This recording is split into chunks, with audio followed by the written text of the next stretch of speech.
사도신경으로 신앙 고백하면서 하나님 앞에 예배를 시작하겠습니다.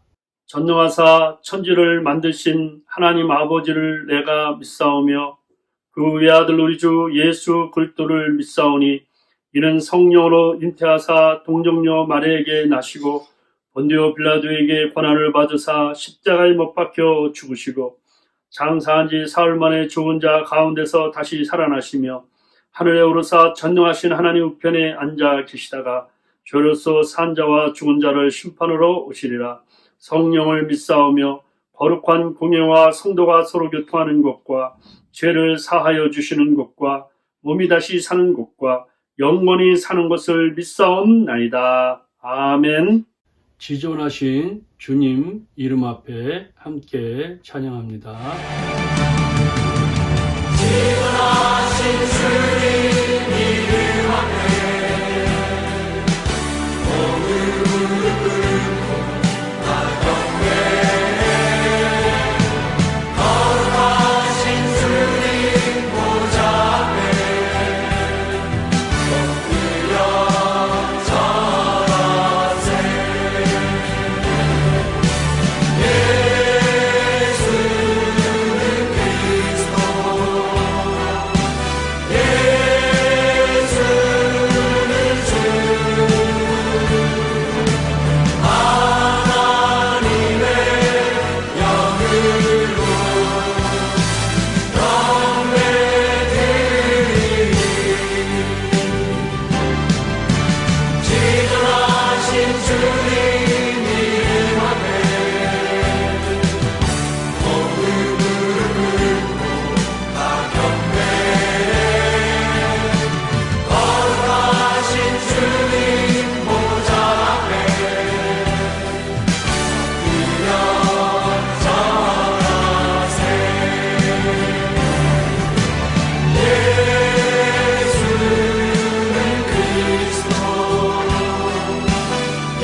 기도하겠습니다. 하나님 아버지 감사합니다.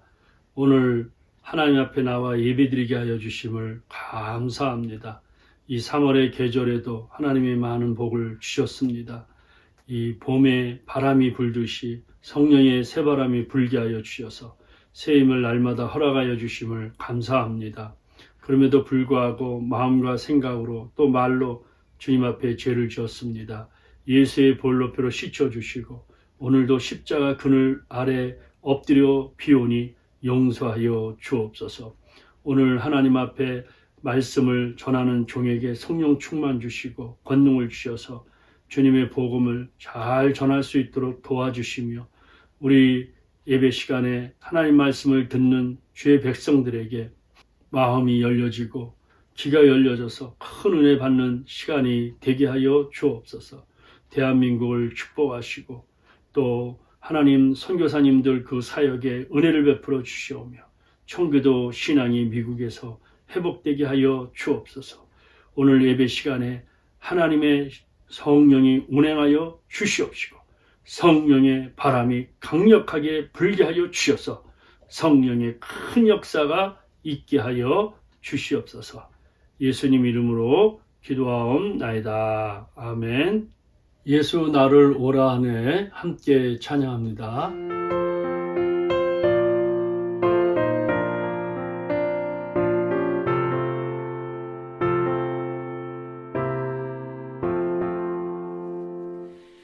예수 나를 오라 하네 예수 나를 오라 하네 어디든지 주를 따라 주와 같이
저희들에게 주시는 말씀은 로마서 1장 9절부터 15절 말씀입니다.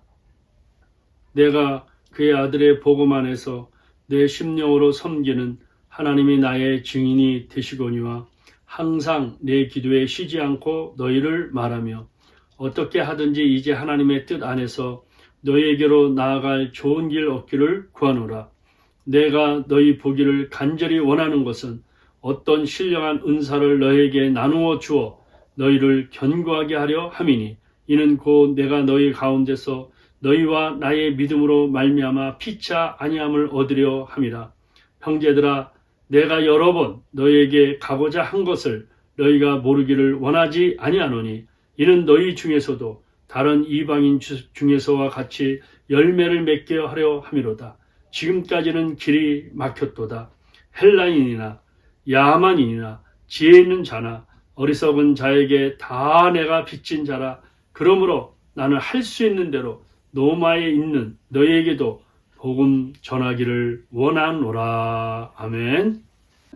오늘 설교 제목은 외상값, 빚진 값이죠. 빚진 값, 이런 제목으로 말씀을 생각하려고 합니다. 여러분 혹시 외상값을 빌려주셔서 못 받은 적이 있습니까?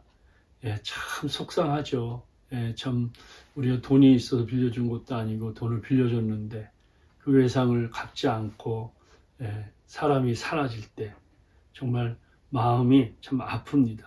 그런데 그 외상값을 갚지 않고 간 사람은요, 잘 살아요. 또 아무 생각도 하지 않고요. 제가 어렸을 때 생각이 나는데 동네에 이제 가게가 있으면 어머님께서 또 심부름을 하죠. 뭐 또 사와라 사와라.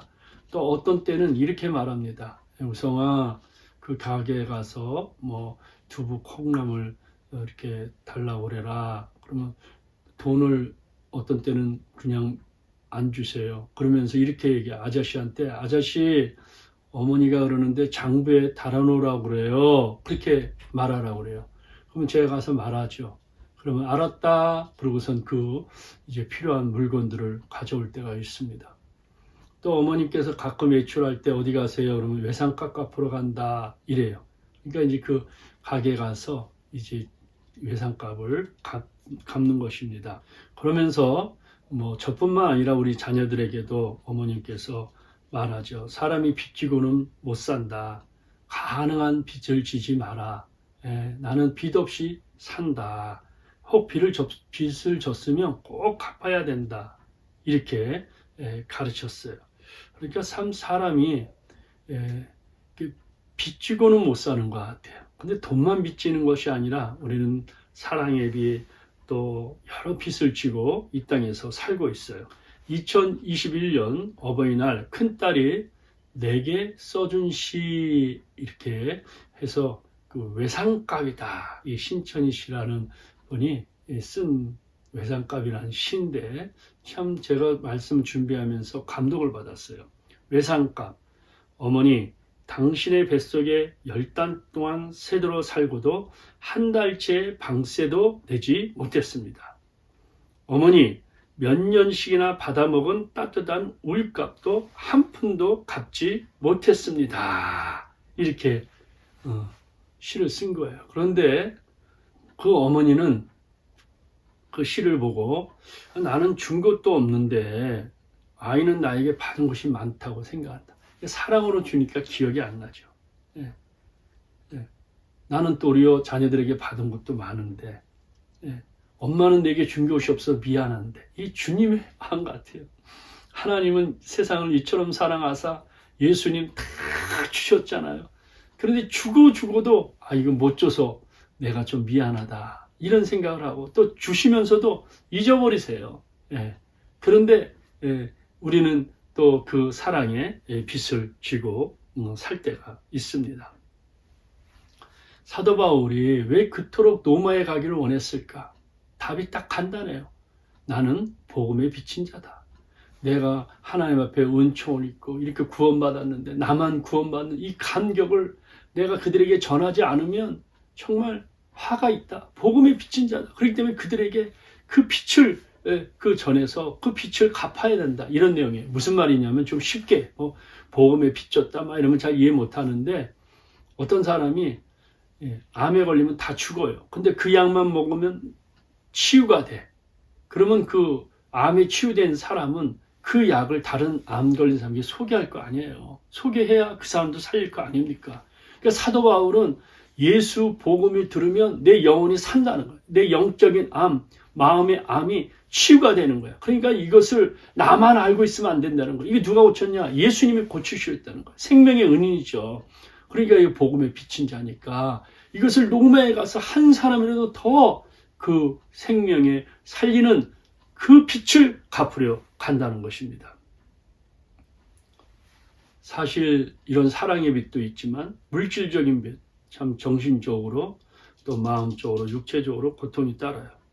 우리나라 국가 빚이 채무가 현재 2022년 3월 기준에 보니까 1,000조 원을 돌파해요. 빚이. 네. 그래서 1인당 갚아야 될 빚이요 2천만 원이 넘었어요. 2천만 원이. 그러니까 2019년도에는 1,395만 원 1인당. 그런데 2022년에는 2,081만 원. 이거 한 몇 년 사이에 700만 원의 빚이 불어났습니다. 빚쟁이야, 빚쟁이. 또 미국에 우리가 현재 살고 있는 국가 부채는 현재 3경 6,282조 경하니까 깜짝 놀라죠. 달러로 말하니까 30조 100억 달러. 어마어마한 돈, 30조 100억 달러. 코로나19 때문에 7조 달러를 더 썼어요. 30조 달러가 넘은 거예요. 납세자 1인당 24만 달러의 빚이 있대. 우리 미국의 전체 인구가 한 사람당 24만 달러. 그리고 각 가정의 평균 빚이 15만 5천 달러라는 거예요. 그래서 합계 40만 달러의 빚더미 속에서 우리가 살고 있습니다. 당신은 빚쟁이입니다. 맞아요. 나는 빚쟁이입니다. 맞아요. 이 빚이 무서워요. 또 특별히 사채를 쓰면 더 무섭죠. 저는 어렸을 때 이 빚을 갚지 못해서 고생한 적이 있어요. 저희 아버님이 사업을 이제 하기 위해서 여기서 돈도 빌리고 또 어머님 돈도 빌렸죠. 그런데 그 사업이 사기를 당했어요. 공동으로 했는데 공동으로 다 사기를 맞았어요. 그러니까 빚쟁이들이 우리 집에 이제 와서 빚 갚으라고 야단치죠. 아버님은 피신해서 어디론가 가버리시고 또 어떤 가정은요 우리 집까지 와서 그 가족이 그냥 자고 먹고 사는 거예요. 어머니가 얼마나 불편했겠습니까? 우리들도 얼마나 불편한지 몰라요. 어떻게 돈을 이제 마련해서 그 빚을 갚으니까 그 사람들이 이제 떠났는데 이렇게 이 빚은요 가정에게도 고통이고 또 자녀들에게도 고통이고 참 이 고통스러운 생활을 할 수가 있습니다. 미국이나 한국의 신용카드가 불량자들이 많잖아요. 이 빚을 져서 그래요. 그런데 뭐 한국은 벌써 1,000만 명 된다 그러잖아요. 그러니까 미국까지 하면 수천만 명, 수천만 명입니다. 우리가 물론 져야 될 빚도 있지만 또 지지 말아야 할 빚도 있잖아요. 피차 사랑의 빚 외에는 아무에게든지 아무 빚도 지지 마라. 그러니까 이건 진짜 빚이에요. 물질적인 빚. 그러나 사랑의 빚은 괜찮다. 이런 뜻입니다. 남을 사랑하는 자는 율법을 다 이루었느니라. 그러니까 사랑하는 것이 빚이 될 수 있다는 거예요. 여러분, 우리는 주님께 사랑의 빚을 많이 줬어요. 그 은혜에 감동받은 사람들은 사역자로 이렇게 나가게 되는 거잖아요. 그때나 지금이나 이제 돈을 빌린 후에 갚지 못하면 참 힘들어요. 물론 은행에 돈을 해서 주택을 산다든지 자동차를 산다든지 이런 경우 있죠. 그러나 이외에 사채를 쓰면은 정말 위험합니다.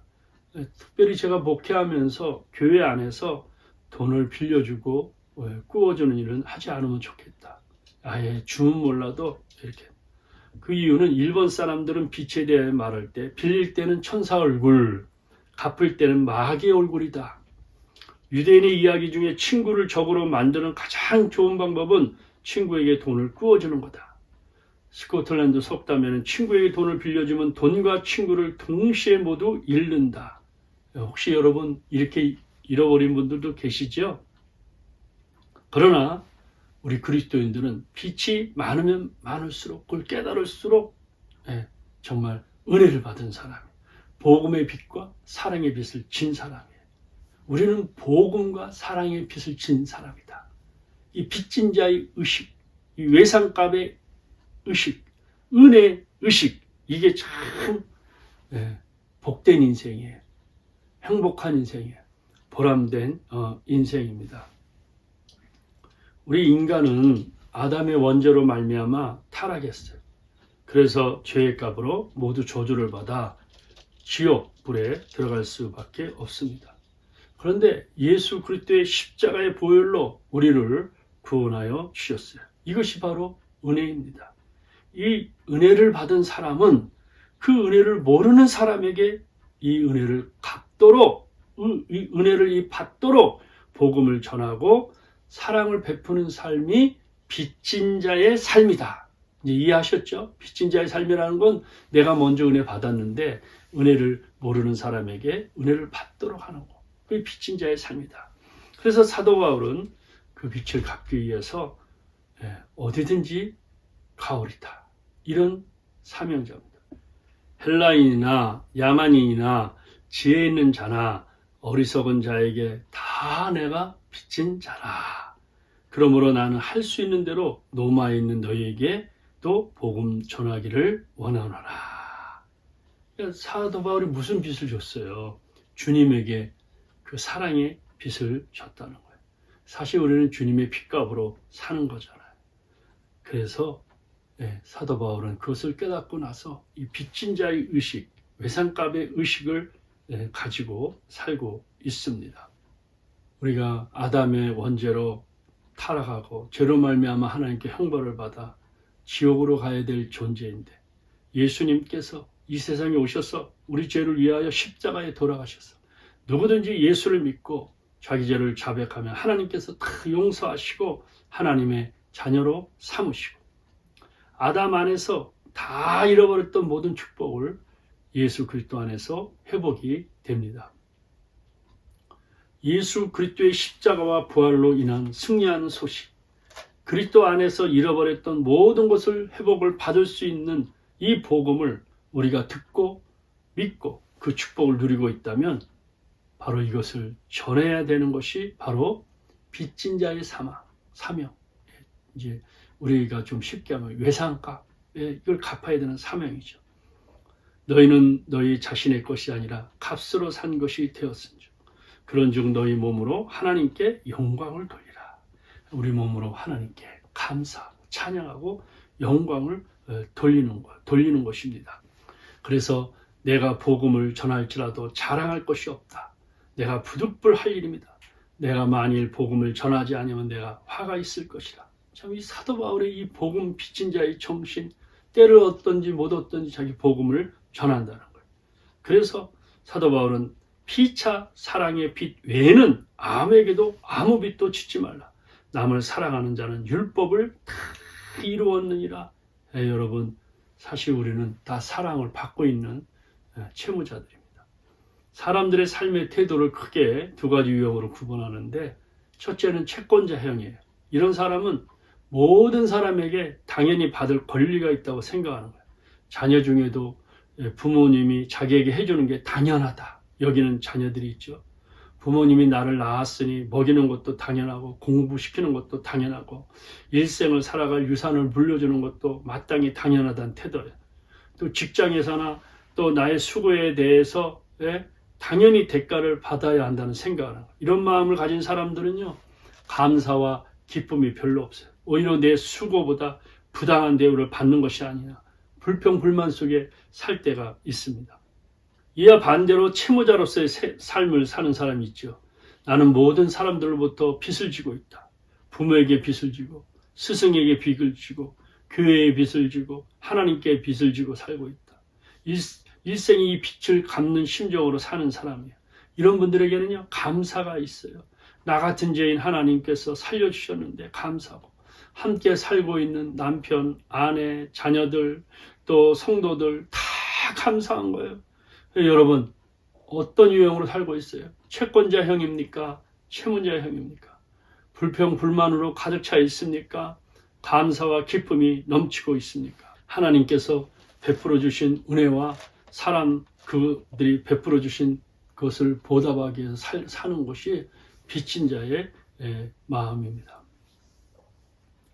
미국 워싱턴 링컨 기념관 옆에 한국 전쟁 참전 용사 기념비가 있습니다.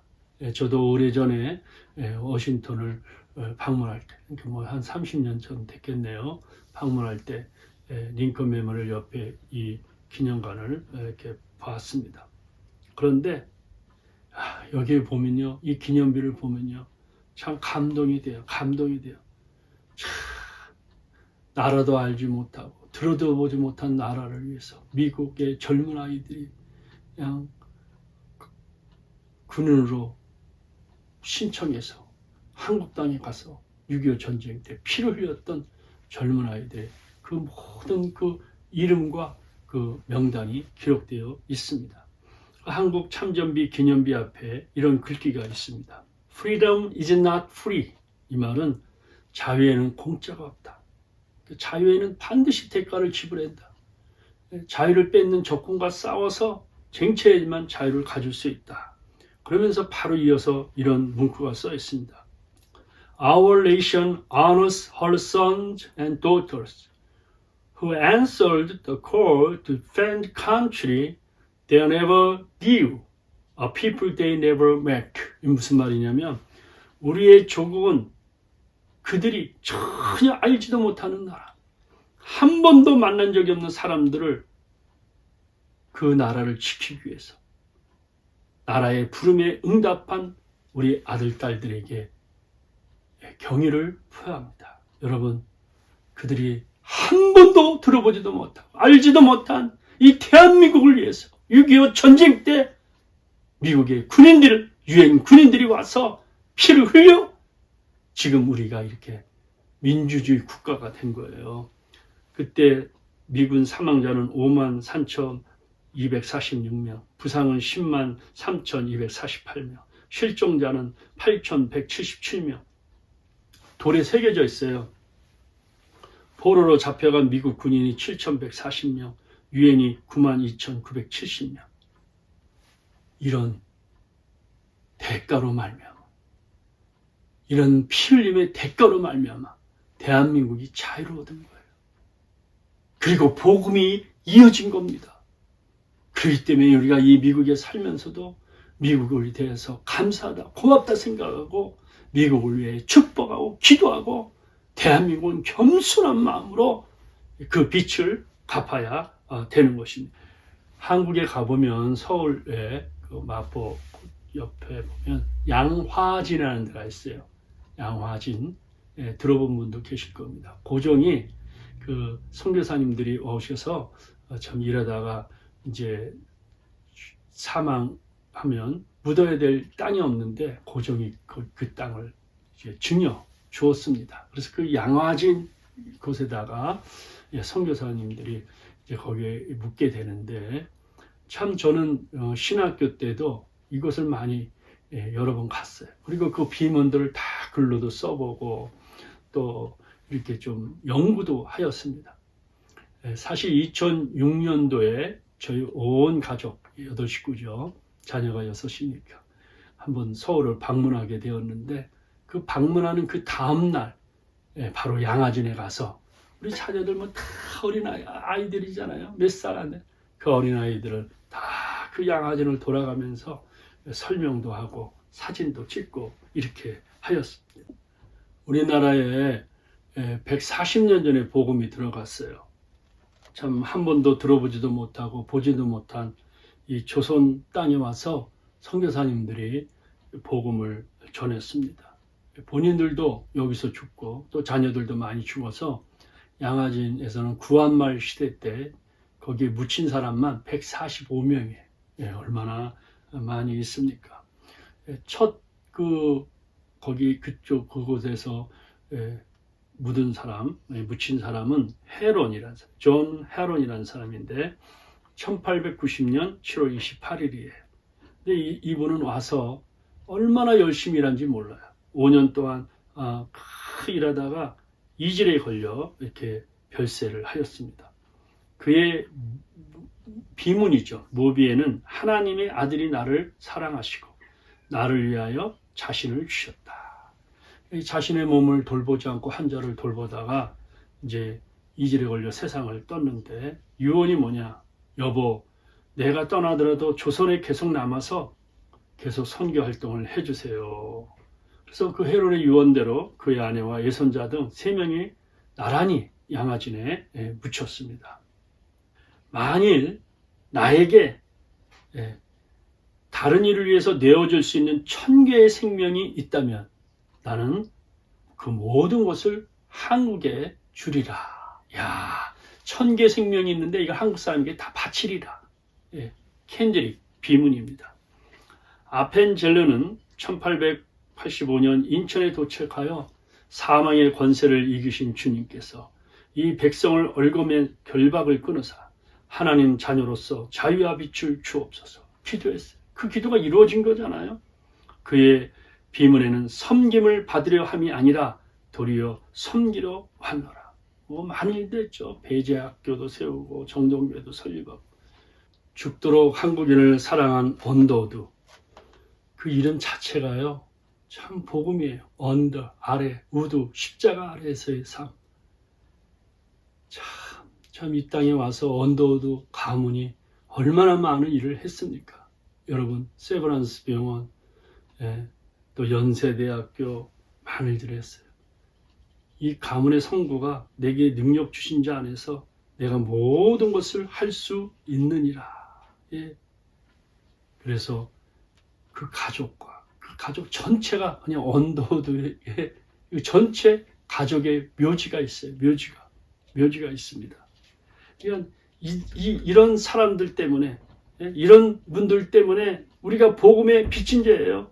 한국인보다 한국인을 더 사랑한 헐버트 선교사님, 그 비문에는 나는 웨스트민스터 성당보다 한국 땅에 묻히기를 원하노라. 캐나다 출신 윌리엄 제임스 홀, 참 이 땅에 와서 1894년 청일전쟁인데도 평양조때 많은 사람들이 죽으니까 왔다 갔다 하면서 그들을 치료하다가 오히려 과로하여 죽습니다. 그 부인은 로제타 여사예요. 여러분 많이 들었죠? 로제타 여사. 홀 사모가 됐어요. 홀 사모가. 그런데 그 아들 쇼우도 홀을 믿음으로 키우잖아요. 그래서 이 쇼우도 홀이 캐나다 토론토 대학에서 우리 그 도프를 입고 공부했다고 그러잖아요. 삿갓을 쓰고 그리고 의사가 되어서 이 땅에 와서 크리스마스 시를 만들고 폐결핵 퇴치, 결핵 퇴치 운동을 일으켰던. 그런데 이 뱃속에 있는 아기인데 그 남편은 죽고 그 유복 딸이 태어났는데 3살 때 또 죽었어요. 그래서 그 묘가 거기에 다 있어요. 양아진에 있어요. 이 영향을 받아서 제 아내가 홀사모 사역을 하고 있습니다. 선교사 무어는 그의 비문에 예수 그리스도의 충성된 아름다운 인격과 정신의 소유자, 한국인에 대한 헌신적 사랑을 몸소 실천하였다고 하였습니다. 캠벨은 비문에 내가 조선에서 헌신하였으니 죽어도 조선에 죽는 것이 마땅하다고 그랬어요. 소다 선교사님은 일본 선교사님인데 고아의 아버지죠. 그 모비에는 소다 선생님은 일본 사람으로 한국인에게 일생을 바쳤으니 그리스도의 사랑을 몸으로 나타내려. 처음에 얘기한 것처럼 캔디릭은 만일 내게 1000의 생명이 있다 해도 그 모두를 한국에 바치리라. 여러분, 바로 이런 분들의 흘린 피, 흘린 그 죽음 때문에 복음이 우리에게 다가온 거예요. 저와 여러분들이 예수를 믿게 된 겁니다. 저희 부모님 세대, 저희 할아버지 세대가 예수를 믿게 된 겁니다. 그리고 이 미국 땅까지 오게 된 것입니다. 우리는 그래서 이 복음의 빚진 자예요. 그들이 생명의 그 씨앗을 그곳에 뿌렸기 때문입니다. 오늘 이 말씀을 통해서 나는 다 내게 빚진 자다. 그런데 이 빚진 자의 마음의 특징이 있는데요. 겸손해요. 이 빚진 자의 사람은요, 매 주님의 십자가를 생각하니까 겸손해요. 예? 이 겸손할 때 하나님의 역사가 일어나는 거예요. 바울이 왜 이렇게 겸손합니까? 빚진 자로의 삶을 살았다는 것입니다. 너무 하나님의 은혜가 크고 갚을 길 없어. 늘 울면서 기도하면서 사도 바울은 복음을 전했습니다. 웬 말인가 날 위하여 주 돌아가셨나 이 벌레 같은 날 위해 큰해 받으셨나 나 십자가 대할 때에 그 일이 고마워 내 얼굴 감히 못 들고 눈물 흘리도다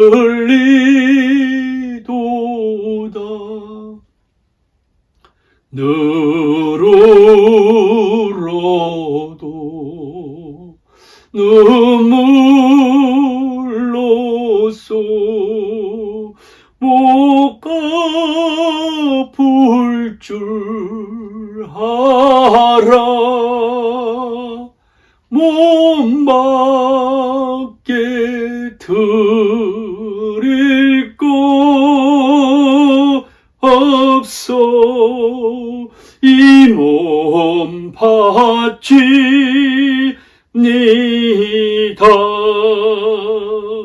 하나님께 사람들께 빚진 자의 의식이 있는 사람은요 자기의 재산, 건강, 생명까지도 바쳐서 그 빚을 갚은 인생을 사는 겁니다. 우리 그리스도의 삶은 빚진 자의 삶입니다. 복음의 빚진 자, 사랑의 빚진 자로서 일평생 이 빚을 갚기 위해 삶이 바로 그리스도의 삶인 것입니다. 이제 말씀을 맺겠습니다. 황인숙 시인의 삶이라는 시를 읽으면서 말씀을 맺으려고 합니다. 딱 세 문장이에요. 왜 사는가? 왜 사는가? 외상값. 맞습니다. 우리는 그 외상값을 갚으려고 오늘도 우리는 살고 있습니다. 복음의 빛, 사랑의 빛이라는 이 외상값을 갚기 위해 삶을 살 때 우리의 삶이 가장 아름답고 복되고 행복한 삶이 되는 겁니다. 외상값 갚기 위해 사는 인생, 바로 그리스도의 삶인 것입니다. 이런 축복이 저와 여러분들의 있기를 주의 이름으로 축원합니다. 아멘. 기도하겠습니다. 하나님 아버지, 남은 생에 외상값 갚는 인생, 사랑과 보험에 빚진 자의 삶으로 겸손하게 이 땅에서 복음을 전하는 삶이 되게 하여 주시옵소서. 예수님 이름으로 기도하옵나이다. 아멘. 지금은 헌금 드리는 시간입니다.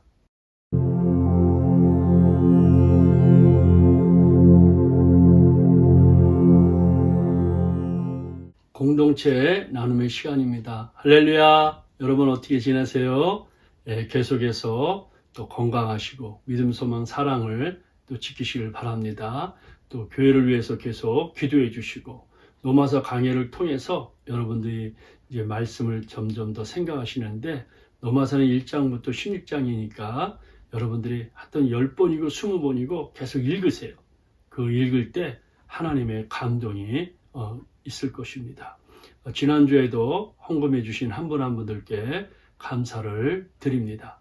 우리 다 같이 일어나셔서 주님 다시 오실 때까지 찬양하겠습니다. 주님 다시 오실 때까지 나는 이 길을 가리라 좁은 문 좁은 길 나의 십자가 지고 나의 가는 이 길 끝에서 나는 주님을 보리라 영광을 내 주님 나를 맞아주시고 주님 다시 오실 때까지 나는 일어나 달려가리라 주의 영광 온 땅 덮을 때 나는 일어나 노래하리 내 사모하는 주님 온 세상 구주시라 내 사모하는 주님 영광의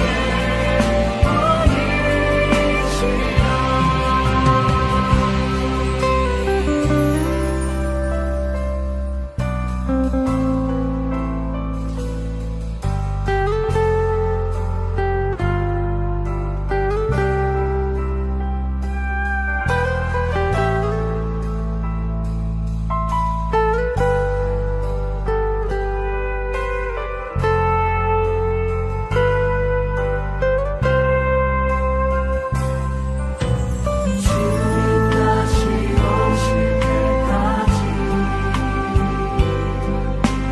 나는 일어나 달려가리라 주의 영광 온 땅 덮을 때 나는 일어나 노래하리 내 사모하는 주님 온 세상 구주시라 내 사모하는 주님 영광의